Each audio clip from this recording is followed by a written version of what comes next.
Shalom. First and foremost, I want to give all praises and all glory to the true and living power, which is Yahweh Bahashim Yahweh Shai, Bahashim Rachak Wadash.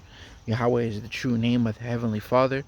Yahweh Shai is the true name of His only begotten Son. And there is no God beside them.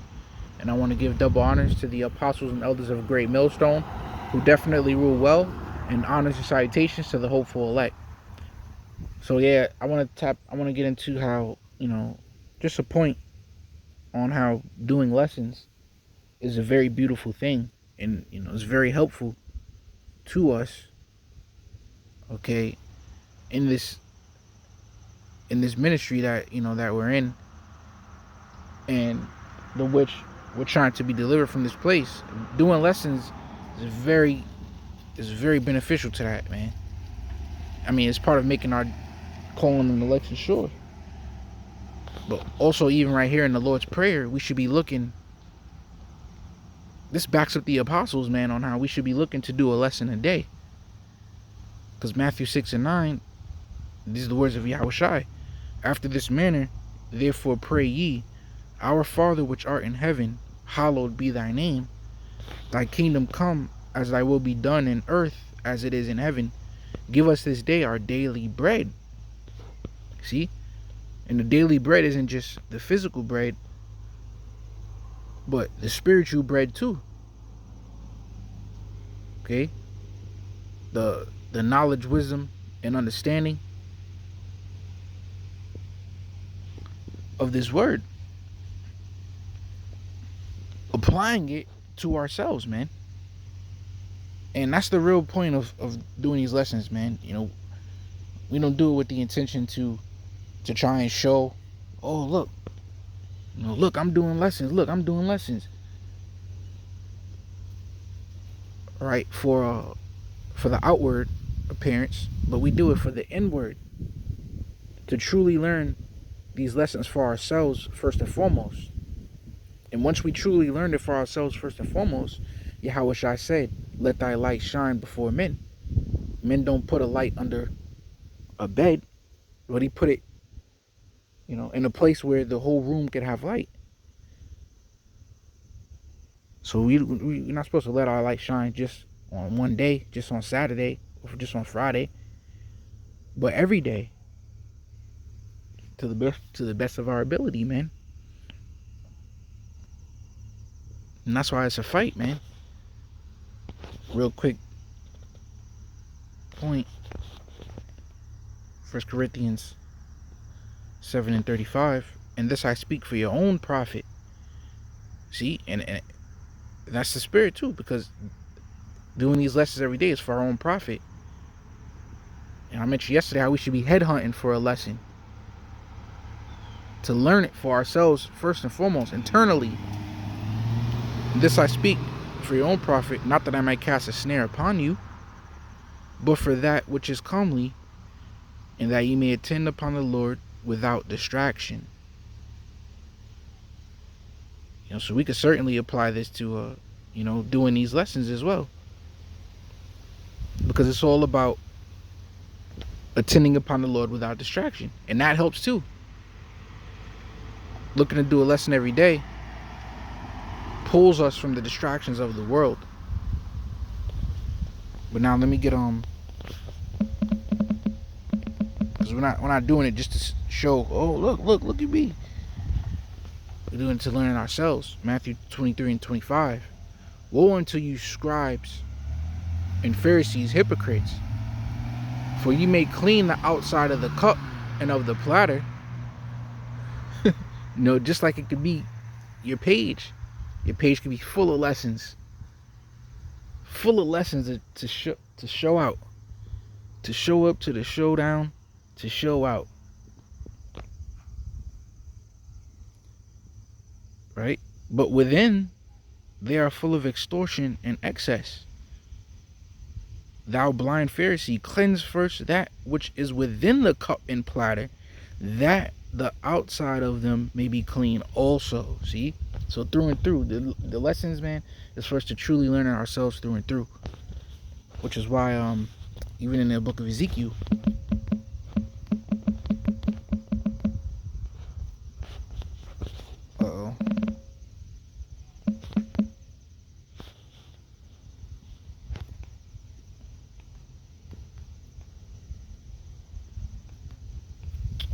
So I can bear with me. Come on, man.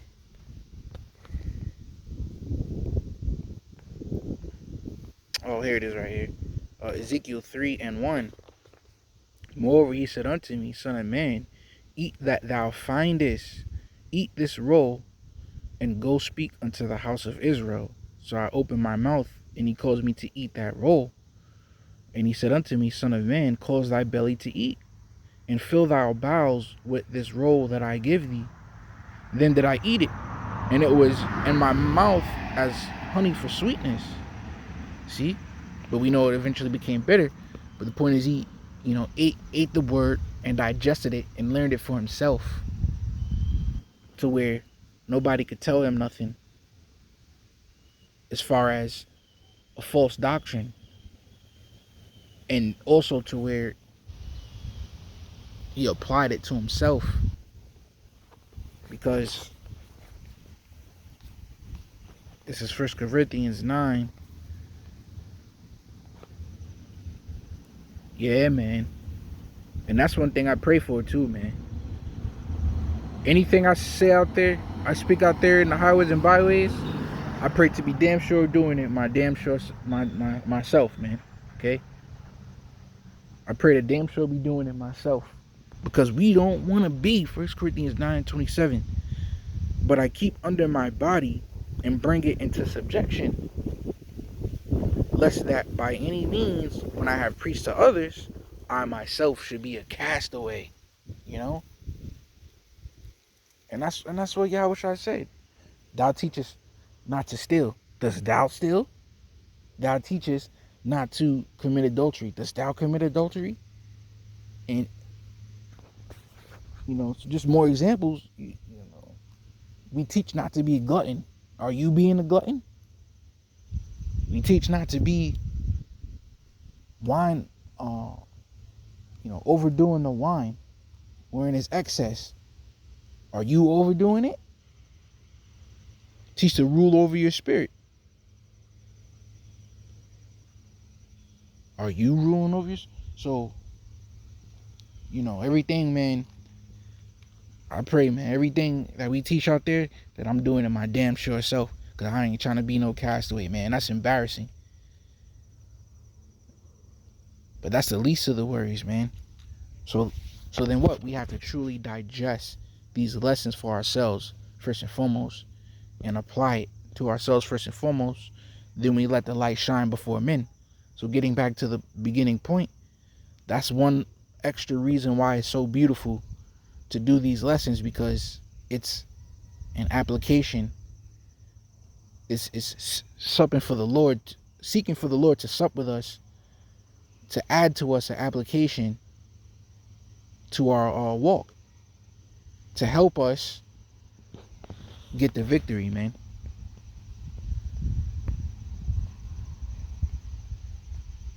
Okay, so you're not like the apostle say, man. If you don't do a lesson for like 3 months, 4 months, 5 months, 6 months, you're not learning. The Lord ain't supping with you, showing you nothing, man. And even if He is, gotta let the light shine before men. Flipping the talents. Okay, the lesson's also how we show form of flipping the talents, man. Yeah, so it's a beautiful thing to do these lessons. Revelation 15. And you know what? Before I get this, let me get the book of Luke, chapter 6, because it's also stones. Lessons are like stones, man, that we apply to ourselves first and foremost. It's like stones that helps build up towards that great flood that's coming. Luke chapter 6, verse 46. And why call ye me Lord, Lord, and do not the things which I say? Whosoever cometh to me and heareth my sayings and doeth them, I will show you to whom he is like. He is like a man which built an house and digged deep and laid the foundation on a rock. And when the flood arose, see, so the lessons is digging deep. The lesson in which we learn ourselves helps us dig deeper in the spirit, man. Spirit is on us to study how only Israel can be saved topic. And we study and study. That's digging deeper and deeper and deeper. So now when somebody try and come or try and mock, you guys really think you're the Israelites? Is that little flood right there? I mean, that little stream that tried to beat upon our house did no damage at all, bro. Because we dig deep within learning the lessons for ourselves. Just a small example. He's like a man which built an house and dig deep and laid the foundation on a rock. And that rock has to be Yahweh Shai. That's why Yahweh Shai said, you can bear no fruit except ye abide in me. So you can't dig deep unless it's with Yahweh Shai, Yahweh Ba'ashem, Yahweh Shai. And when the flood arose, the stream beat vehemently upon that house and could not shake it. And you know what? Get the definition of straggler here. Stragglers. Because vocab's out here trying so hard to root out as many Israelites as you can. But even though you're failing miserably at that, if you do get any, those were just stragglers. You can have the stragglers, man. I don't want to be around fucking stragglers. No brother, no real brother, man, that's really down for you. How about Shemashah? Really fears the Lord, loves this truth. Want to be around a straggler anyway.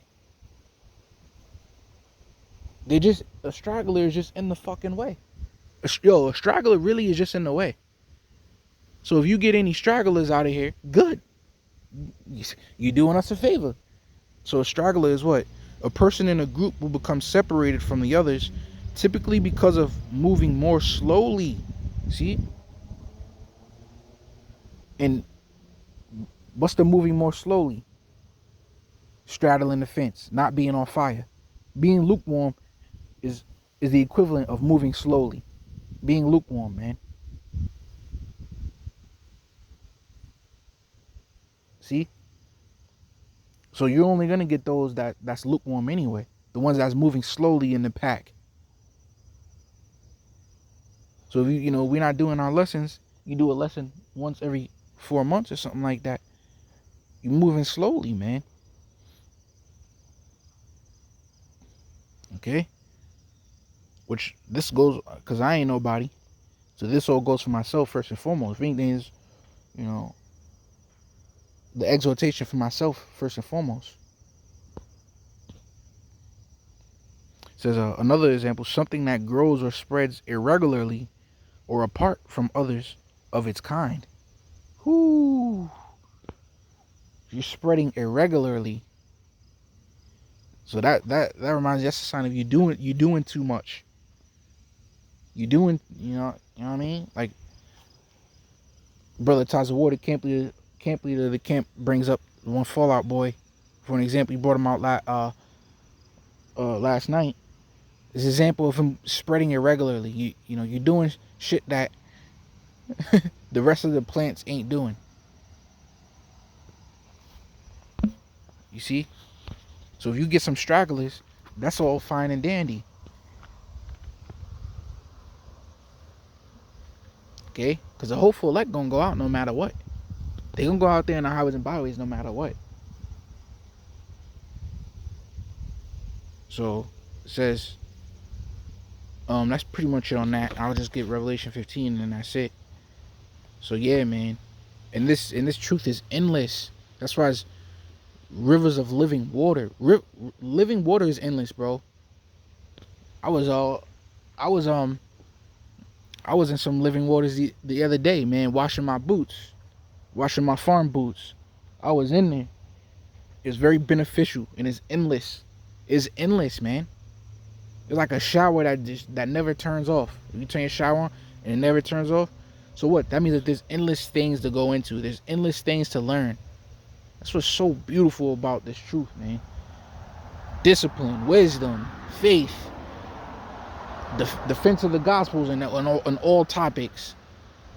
I mean, it's endless. It's truly endless. Even the birds and the animals, the scriptures say you could learn from them. So it's Revelations 15. And let me get to the point because I'm going to wrap it up. 15:2. And I saw as it were a sea of glass mingled with fire, and them that had gotten victory over the beast, and over his image, and over his mark, and over the number of his name, stand on the sea of glass, having the harps of the Most High. Okay? So the keys to victory is learning these lessons within, because they're building blocks. These lessons are building blocks, man. You learn the fear of the Lord. Learn the fear of the Lord, and then you teach it. And sometimes you got to be even reminded of the fear of the Lord. You know, brushing up on topics, so to speak. In real life, man, too. So Lord willing, just edifying with that, I'm going to say shalom.